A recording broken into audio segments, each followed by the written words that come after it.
দেখুন না, এটা আমরা কত নম্বর শ্লোক করলাম? 23 নম্বর শ্লোক করলাম। 22 নম্বর শ্লোকে দেখুন, সতয়া শ্রদ্ধয়া যুক্ত আসিত মত লভতেই চ তত কামান ময়া এব বিহিতান হিতান। তুমি অন্যান্য দেবদেবীর শ্রদ্ধার সঙ্গে পূজা করতে পারো, কিন্তু যে দেবদেবীর পূজা করছো সে দেবদেবী কিন্তু কোনো ফল দিতে পারবে না যতক্ষণ আমি না তাকে অর্ডার করছি। বুঝতে পারছেন? চণ্ডী দেবীকে আপনি যে উদ্দেশ্য নিয়ে পূজা করুন না কেন, ফল দেওয়ার তার ক্ষমতা নেই। দেওয়ার ক্ষমতা আছে পরম পুরুষোত্তম পরমেশ্বর ভগবান। তাই ব্রাহ্মণেরা অনেক চাল, সবার আগে কার পূজা করে?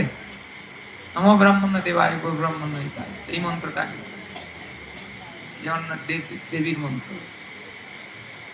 ভগবানকে তারা আহ্বান করে। কিন্তু করলে কি হবে? যথাবিহিত পূজা হয় না। আপনাকে আমি বাড়িতে আহ্বান করলাম, খেতে দিলাম, অনেক কিছু রান্না করলাম, কিন্তু আসনটাও ঠিক করলাম, পাতা জল সব দিলাম ঠিকঠাক করে, সুন্দর পাতা, কিন্তু খাবার সময় ছুঁড়ে ছুঁড়ে দিলাম, জানেন? চাটুতেও তুললাম, ফেলার সময় ধপ করে ফেললাম, ছিটকে এসে আপনার কাপড়ে লাগলো, আপনি সন্তুষ্ট হবেন? হ্যাঁ, আদৌ সন্তুষ্ট হবে? বুঝতে হবে যে ভগবান কিভাবে সন্তুষ্ট হবে। যারা অত্যন্ত বুদ্ধিমান তারা এইটা বিচার করে যে আমার পরম গতি কিভাবে লাভ। আমি এই মনুষ্য জীবনটা যে পেয়েছি, এই মনুষ্য জীবনটাকে কিভাবে ব্যবহার করে সুন্দর থেকে সুন্দরতম স্থানে পৌঁছাতে পারে, এইটা বিচার করে। যে মানুষ এটা বিচার করে, শাস্ত্রের বিচার অনুযায়ী সে কি বুদ্ধিমান। তাই যারা অব্যক্তের উপাসনা করে, অর্থাৎ নির্বিশেষবাদী যারা, তাদেরকে ভগবান কি বলছেন? অব্যক্ত মাম অবুদ্ধ হয়ে। যারা অব্যক্তের নির্বিশেষবাদী যারা, যে ভগবান নিরাকার এটা যারা বলে, ভগবান বলছেন তারা হচ্ছে অবুদ্ধ হয়ে, তাদের বুদ্ধি নাই। দেবদেবীর পূজা করলে কি অল্প বুদ্ধিমান, আর ভগবানের পূজা করলে সুমেধস। মেধা মানে বুদ্ধি, সুমেধা মানে আরো বেশি বড় বুদ্ধিমান। বিষয় হচ্ছে যে আপনার অর্থ আপনি কিসে খরচ করবেন। আপনার ছাগল আপনি পিছন দিয়েও কাটতে পারেন, সামনে দিয়েও কাটতে পারেন, পূর্ণ স্বাধীনতা আপনাকে দেওয়া হয়েছে। কিন্তু সম্পদ আপনার হতে পারে না, সম্পদ আপনাকে কেবলমাত্র দেওয়া হয়েছে। প্রকৃত সম্পদের মালিককে হিসাব ব্যাসম ইদম জগৎ, সমগ্র জগতের মালিক হচ্ছেন তিনি। আপনি জমিটা হয়তো কিছু টাকা কারোর কাছ থেকে নিয়ে বা যেখান থেকে টাকা সংগ্রহ করে কিনেছেন, কিন্তু জমিটার আলটাকে চেঞ্জ করে দিতে পারবেন? টাকা তো আপনি কিনেছেন, পারবেন? জমি তো সবার আছে নাকি? আলটাকে চেঞ্জ করে দিতে পারবেন? যে আমার জমি আমি আলটা চেঞ্জ করে দিব, আপনি পারবেন? কোন পূর্বপুরুষ থেকে যে আল সীমানা দেওয়া আছে সেই সীমানাই আপনি বদমাইশি করে ধাপ্পাবাজি করে কারো জমি কেটে নিচ্ছেন, দিয়ে আপনার দিকটা আল চওড়া করে দিচ্ছেন, দিয়ে কেটে দিচ্ছেন, ওর দিকটা বেশি করে ভর্তি করে দিয়ে নিজের দিকটা কাটছেন। একটু বাড়াতে পারেন, বাড়ালে আপনার পিঠে বাড়ানো পড়বে পরের সম্পদ নিলে, ঠিক আছে, অসুবিধা নেই। কিন্তু যেটা বিষয় হচ্ছে যে এই সম্পদ আপনার নয়। তাই আজ আপনি কোনো এক স্বীকৃতির ফলে এই সম্পদ প্রাপ্ত হয়েছে, কিন্তু সেই সম্পদের যদি মিস ইউজ করেন, ভগবান কিন্তু আগামী দিনে আপনাকে সেই সম্পদ দিবে। ভগবান বলছে শ্রীমদ ভাগবতমে 3য় স্কন্ধে দেবাহুতি মাতাকে এই কপিল দেব মহারাজ বলেছেন মা এই যে দেহটা এটা তোমার সম্পদ না, এটা উপরওয়ালার সম্পদ। আমরাও দেখতে পাই যখন সনাতন গোস্বামী বৃন্দাবন থেকে আসছিলেন পুরীতে মহাপ্রভুর সঙ্গে মিলিত হওয়ার জন্য, গণপত দিয়ে আসছিলেন, তো এখানে এখানে বিভিন্ন রকম জল খেয়েছেন, তারপরে গায়ে কুন্দ রসা মানে জানেন তো, ওই হয়েছে কি বল অ্যালার্জি, চুলকাচ্ছে, যেখানে চুলকাচ্ছে সেখানে চুলকে দিলে ফেটে জল পড়ছে, ও কষ্ট হচ্ছে। বলে আমি যদি যাবো মহাপ্রভু তো আমাকে আলিঙ্গন করবে, আর এই ক্ষত চিহ্ন যুক্ত শরীরে আমি আলিঙ্গন করবো ভগবানকে? তার থেকে আমি রথের সময় আমার এই জীবনটাকে আমি রথের চেক আপ করে দিয়ে শেষ।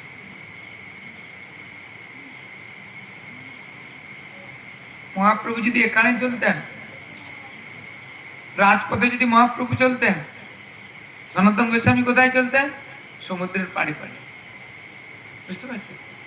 এতটা দূরত্ব বোঝা যায়। মহাপ্রভু অন্তর্যামী, বুঝতে পারছি পাগল নাকি? একদিন সুযোগ পেয়ে জাপটে ধরেছে, সনাতন এই দেহটা কিন্তু তোমার নয়, এই দেহটা আছে আমার। এই দেহর মাধ্যমে আমি অনেক কিছু কর্ম করব, তাই তুমি দেহটাকে শেষ করতে পারো। আর দেহ শেষ করলে যদি কৃষ্ণ প্রাপ্তি হয়, তাহলে আমি 1000 বার এই দেহটাকে শেষ করতে প্রস্তুত আছি। বুঝলেন? শিক্ষা দিচ্ছেন এই দেহটাও আমার নয়। এই দেহের দ্বারা, এই সম্পদের দ্বারা আপনি যদি কোনো দেব দেবীর সেবা করেন, তাহলে সম্পদের কি সদ্ব্যবহার হলো? হ্যাঁ, শাস্ত্রের বিচার অনুযায়ী না, শাস্ত্রের বিচার অনুযায়ী। তাই সম্পদের আপনি যদি সুব্যবহার না করেন, এই দেহর থেকে বড় সম্পদ তার কিছু আছে কি? আছে? হ্যাঁ, কোটি কোটি টাকা আমরা প্রস্তুত আছি দেহটার জন্য খরচ করতে। আমার গিরিরাজ প্রভুর মেয়ের যা ওজন, বোধ হয় তার সামান্য রোগ হয়েছে, তত ওজনের টাকা চলে গেছে। আর ওই টাকাটা দিয়ে যদি একটু ঘুরিয়ে দেওয়া হতো না, ঢাকিয়ে দেওয়া হতো, সুন্দর দেখতে ঢাকা নেই। আমি মনে করি দেহর থেকে বড় সম্পদ আর কিছু না। এই সম্পদের যদি আমরা অপব্যবহার করি, ভগবান আমাদেরকে আগামী দিনে এই মনুষ্য দেহ দিবেন বলে মনে হয় না। বাবা কাউকে ব্যবসা করার জন্য টাকা দিল, 1 বার 2 বার 5 বার 7 বার দিবে, তারপরে আর দিবে কি? একে দিয়ে কিছু লাভ নেই, মরুকে। এই মনুষ্য জীবন লাভ করে যাচ্ছি কেন? একমাত্র প্রসঙ্গে মজর পাসন আত্মনা কমযোগ। কোটি কোটি বার জন্মগ্রহণ করার পরে মনুষ্য জীবন লাভ করেছি, এটাকে সৎ ব্যবহার করতে হবে। সৎ ব্যবহার কি?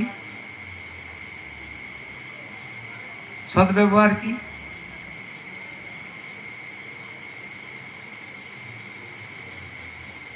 যে ব্যবহারের দ্বারা, যে প্রয়োগের দ্বারা জীবনের ঐকান্তিক অত্যান্তিক কল্যাণ। অত্যান্তিক কল্যাণটা কি না? এই জড় জগৎ থেকে, এই দুঃখময় জগৎ থেকে ভগবানের কাছে ফিরে যাবাই হচ্ছে মানুষের সবচেয়ে বড় কল্যাণ। এই জগতে আমরা যতদিন থাকবো, কোনো না কোনো ভাবে আমরা বাধাপ্রাপ্ত হব। বন্যা হবে, অনেক সরকার কি ত্রিপাল দিয়েছে, তারপরে বন্যায় বেঁচে যাওয়ার জন্য ঘর করে দিল, পাকার ঘর, তাই না? এবার যদি ভূমিকম্প হয়,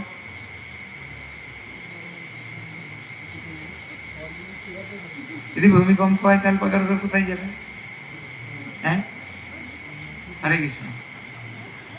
তাই এই জগতে আমরা যতদিন থাকবো, ততদিন কোনো না কোনো একটা বাধা করিলে জীবে, করিলে বৈষ্ণবের গুণগান, জীবের হয় পরিত্রাণ। যতদিন না আমরা বৈষ্ণব সঙ্গে, সাধু সঙ্গে ভগবানের নাম করছি, ভক্তের সুনাম করছি, ততদিন আমাদের রক্ষার কোনো পথ নেই। যেদিন আমরা সব, একটা জিনিস আমি বলতে বলতে ছেড়ে গেলাম, সব সম্পদ ভগবানের, একটা সম্পদ ভগবানের। কোন সম্পদটা বলুন? খুব সুন্দর একটা কাহিনী আছে এখানে। বালাজি ভগবান,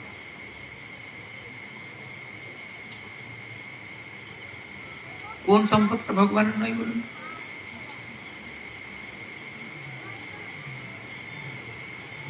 ভক্তি রূপ সম্পদ ভগবানের।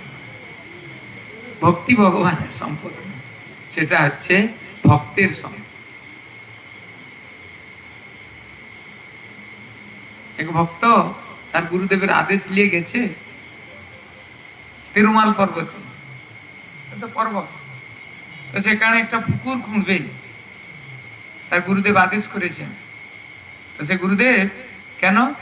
বৃষ্টি হলে যেখানে জল ধরে থাকবে, দিলে ফুল চাষ হবে, ফুল চাষ হলে ফুল তুলে সুন্দর করে মালা গেঁথে কাকে দেওয়া হবে? বালাজি। গুরুদেবের আদেশ নিয়ে স্বামী স্ত্রী দুজন গেছে। স্বামী মাটি খুঁড়ছে আর স্ত্রী কি করছে? মাটিটা ধরে লিখে ফেলে দিচ্ছে। স্ত্রী ছিলেন অন্তঃসত্ত্বা, তার একটু কাজ করতে কষ্ট হচ্ছে, এত পরিশ্রম করছে। বালাজি ছোট্ট বালক হিসাবে বলে,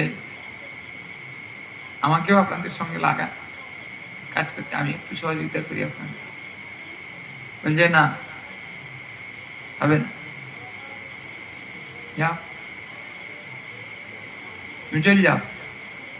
আমাদের গুরুদেবের কাছে আমরা আদেশ প্রাপ্ত হয়েছি এই পুকুর খোঁড়ার জন্য, আমরা করব, তুমি চল যাও। বারংবার বললেন, যখন হলো নি তখন বলে ঠিক আছে। উপরে তো মাতাজি আছেন না, মাতাজির কষ্ট হচ্ছে। ছোট ছেলে এসে বলছে, মা একটা কথা বলবো।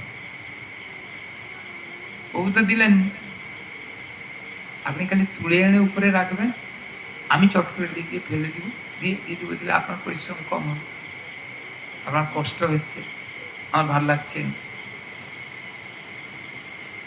তো বলছে, হ্যাঁ বাবা ঠিক বলছে, কষ্ট হচ্ছে না মাতাজি। তো এরকম করছে। কিছুক্ষণ করার পরে দেখবো, আরে এতক্ষণ মাটিটা খুব দেরিতে যাওয়া আসা করছি, এখন খুব চটপট হচ্ছে, যে কি ব্যাপার? কেউ তোমাকে সহযোগিতা করছে না। আর উঠে দেখে সেই ছেলেটা তখন একদম লাঠি নিয়ে, শাবলটা, ওই যে কাঁইতিরা ছিল না, ওইটা নিয়ে ছুটিয়েছে, মারবে। আর ভগবান পালিয়ে গেছে, বালাজি। আর পালিয়ে তো গেছেন, সন্ধ্যা তো হয়ে গেছে। রাত্রি যে ফিরে গেছে, তার বেদম পায়খানার জ্বর হয়েছে, ব্যাস। আর সেই সময় সেই রাজ্যের রাজাকে অর্ডার দিয়ে দিচ্ছে, কে?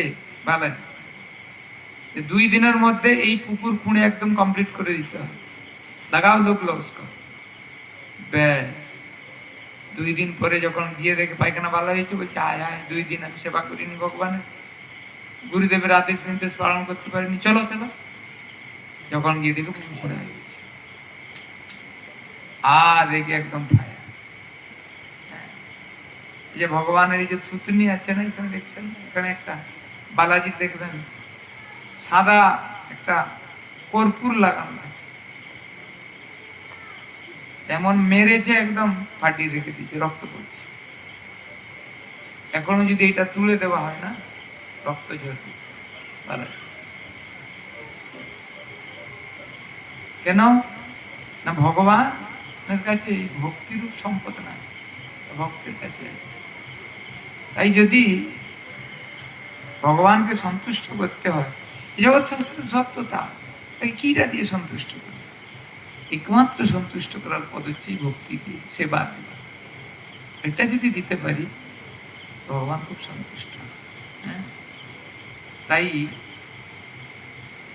আমাদের উচিত যে সমস্ত কিছুর দ্বারা, সমস্ত কিছুর অধীশ্বর পরমেশ্বর ভগবানের সেবা, যে সেবাতে তিনি যেন সন্তুষ্ট। সেবা অনেক রকম হয়। 2টা শিষ্য আছে গুরুদেবের, আর 2 জনের বেশ শিষ্যে শিষ্যে টক্কর আছে, একজন আরেকজনকে দেখতে পারে, ওরা কি মেসেজ করে দেয় না? তো রাম মানে দুইজনকে দুটা পা দিয়েছে, একজন বাম পা একজন ডান। দুজন ঝগড়া আছে না, যে বাম পা টিকছে সে ডান পাটা জোর করে টিপে দিচ্ছে।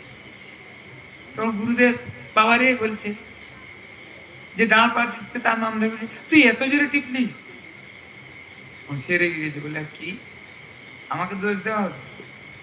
যে ডান পা জুটছিল সে এবার বাম পাটা আরো জোর করে টিপে দিচ্ছে, বলে গেল রে গেল, তুই আমার পাটা এত জোরে টিপে দিস। ঝগড়া আছে দুইজনের, ভোগ করছে কে? গুরুদেব। হ্যাঁ, গুরুদেব। অবস্থা যদি এরকম হবে তাহলে তো অবস্থা খারাপ।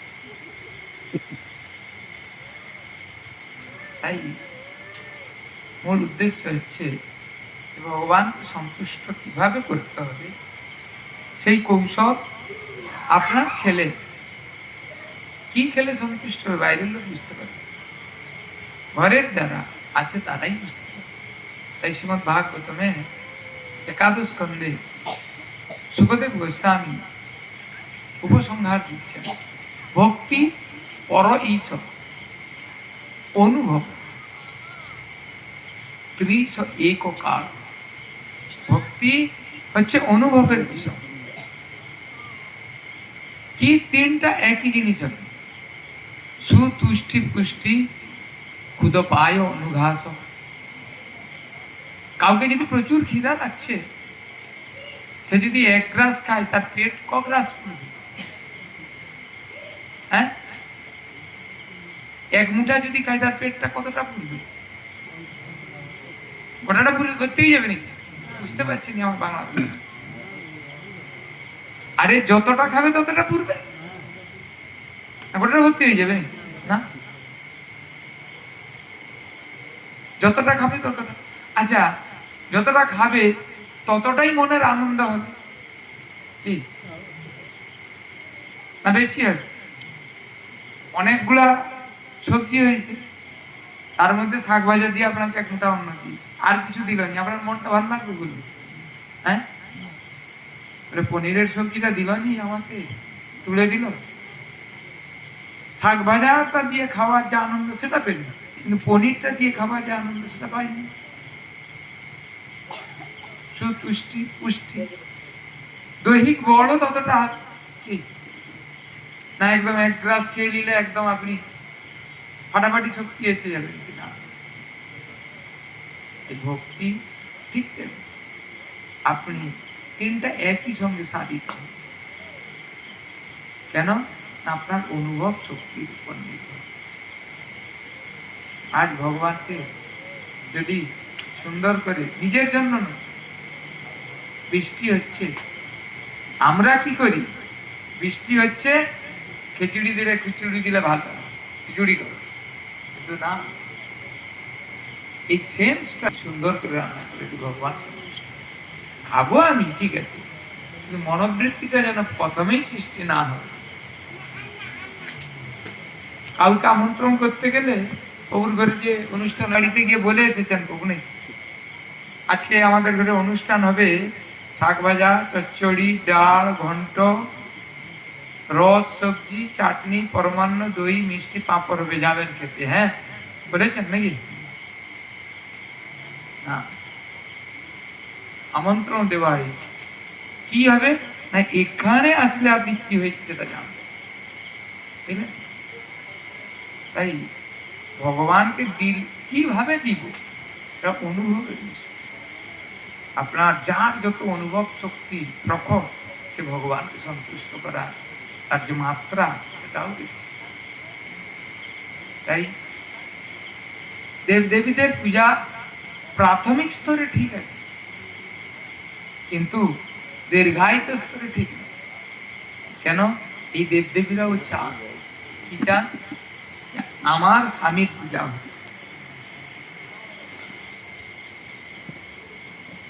কারোর বাড়িতে কোন মাতাজিকে যদি শুধু দেখে আসা, মাতাজি আসবে নাকি? আদৌ আসবে? আপনারা তো চলে আসছেন দেখি, কারোর একটা প্রভু আছেন, সব মাতাজি করে ড্যাং ড্যাং করে চলে আসছে নাম হচ্ছে। প্রভুদেরকে জানতে হবে, সে তো ইচ্ছা নেই, ঠিক তাহলে আইলা তাই নিজে বাঁচলে বাপের না আর কি। বাস্তব এটা, ভগবান কে যদি আমরা সন্তুষ্ট করার না চেষ্টা করি, তাহলে দেবদেবীরা সন্তুষ্ট হন না। কেন? তাই বললেন না যে সমস্ত দেবদেবী হচ্ছে, আর যদি পেটে খাবার না দেওয়া হয়, স্বাভাবিকভাবে সব অঙ্গ প্রত্যঙ্গ নির্জীব হয়ে যাবে।